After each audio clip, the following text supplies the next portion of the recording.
Hi there, this is Diecast channel, and in this video I'm going to show you something different. All we have here is the white box where we can read Franklin Mint. This box is a little worn out, so what's in it? If you're curious about it, don't miss this video. Please don't forget to subscribe my channel and give me your thumbs up, and also click the bell for news. So let's unbox this thing. We've opened the old white box, and what's in it? Wow! It's a Camaro. It's a 1970 Camaro Z-28. It's made in a 1/218 scale by Franklin Mint, which is a very nice diecast model car brand. So let's unbox this thing and take a better look at it.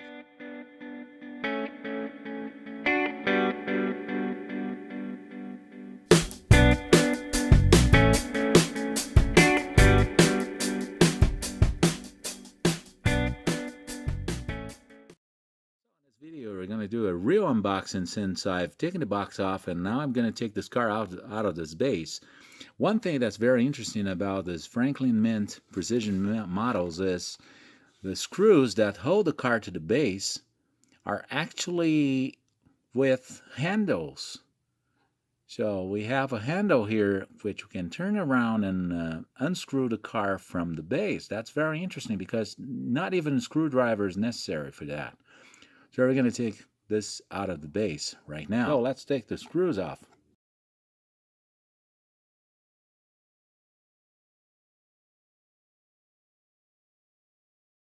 And here we have the Camaro.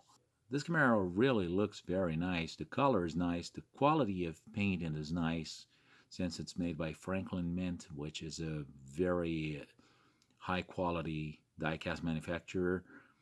And we can see the details in this car are very realistic. The trim around the windows, the handle, which is a separate part, the lock, which is actually cast in metal but very realistic, the wood grain on the door panel as we can take a peek at the window, and the Z-28 logo and the front blinker at the tip of the fender, which are painted on but with a very high quality. Wheels and tires are very nice. They really look very realistic. And the rear blinker and the spoiler at the tip of the trunk lid. So this car really looks very attractive. As we open the hood, we can see this 350 engine. That's one of GM's best engines at the time, and used to develop around 360 horsepower at 6,000 RPM. And this engine is made with a very high quality, which is very common in Franklin Mint models. As we can see, the air filter, spark plug wires, valve covers, and the intake manifold, as well as this radiator hose, the radiator fan, the warning stickers and the other stickers, this reservoir, this brake system right here, and the engine bay itself, which is made with a very high quality, have such a realism that it even looks like we are looking at a real car instead of looking at a model car. These air intakes and the windshield wipers, which are concealed behind the hood, are made with such perfection. So this model car is really fantastic. I would say it's awesome. As we take a look a little bit closer, we can see this Camaro logo here, which is a C, and the headlights and the auxiliary lights, which are made with such realism, as well as a bumper, which is very well chromed, and the chrome has a very high quality with no cast markings at all. Factory stickers are made with such realism, and all details in this engine bay are really very rich. So I would say this car is very advisable for those who are looking for Camaro model cars, especially those muscle car enthusiasts just like I am. As we open the driver's door, we can take a look at the interior. We can see the hinge in this car is not as realistic as those ones we find in Auto World Authentics, for instance, or Highway 61. They are rather like those ones in cheaper cars, but still very well made. The door panels are good, the carpet is good, the pedals are good, the steering wheel and the gauges are made with very high quality, the seats are good, And as we approach, we can see that we have pretty good realism in this interior. The only thing I would say is an issue is this trim here at the threshold at the door, that instead of being a sticker, it could be a chrome trim actually, just like those ones you find in the Highway 61 or ERTL Diecast Authentics. Door panel is good. The door is good.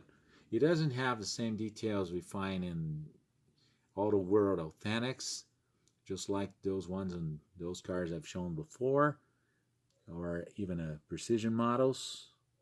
But it's still well made, and it's got a pretty good quality for its price. The painting quality is excellent, so I would say there's no issue about the painting at all. In the rear of the car, as we take a look and open the trunk lid, we can see that the trunk is very well made. It's got this anti-corrosion coating and the spare tire. The hinges are good. Its finishing here as a whole is very well made. And the trunk lid is very realistic with the jack instructions and the factory stickers. The hinges are very well made. There's no trunk lock, just like in the other models, but we can see the license plate and the rear light and the spoiler, which existed in this model at the time. Very good quality chrome bumper, very nice tail lights, dual exhaust, and all details are supposed to be in this model. As we open the passenger door, we can take a better look at the interior. We can see the gear lever at the center is a stick shift car. It's probably a 4 on the floor. And the seats are very good with seat belts and buckles, as we can see right here. The seats do not tilt. They look like they do, but they do not tilt actually. The carpet is good. The dashboard is very good. The glove compartment lid does not open.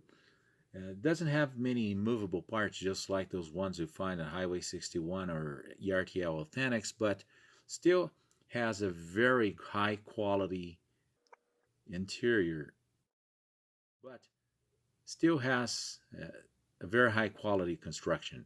This is a very well made car. We can see the radio, the central console, the gauges, the steering column, and the air outlets inside. So it has a good quality. It has a little cast mark in here, but I don't think it's a major issue.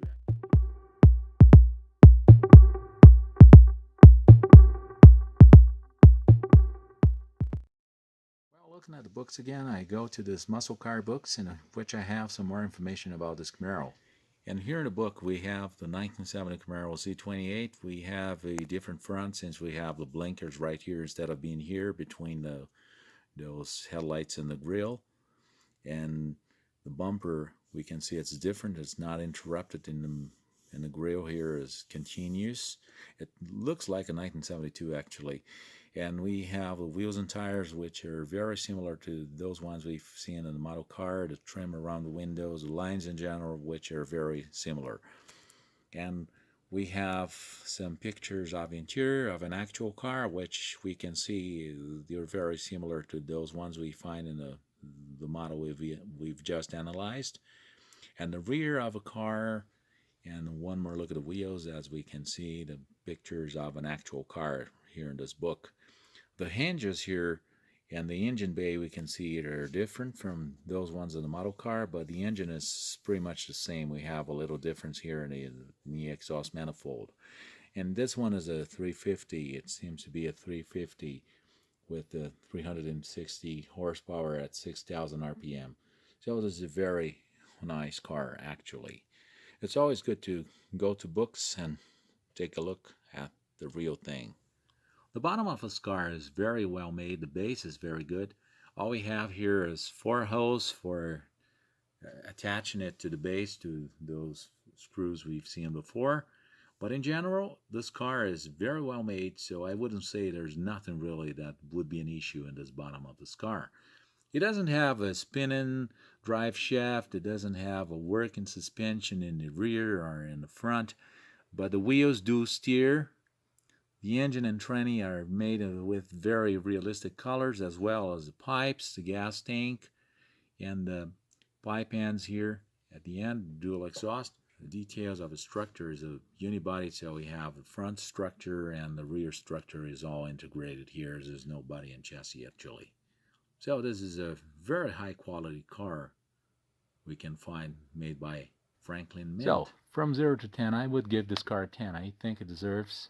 I think it's got a very nice quality for its price. It's a very nice model made by Franklin Mint. And I think it's got some superior quality materials and a very nice appearance. So let me know what you think about this car. Let me what you think about this video. Just leave your comments below. I thank you for all views, for all likes and comments. Please don't forget to subscribe my channel, to click the bell for news, and thanks for watching. I'll see you in the next video. Bye-bye.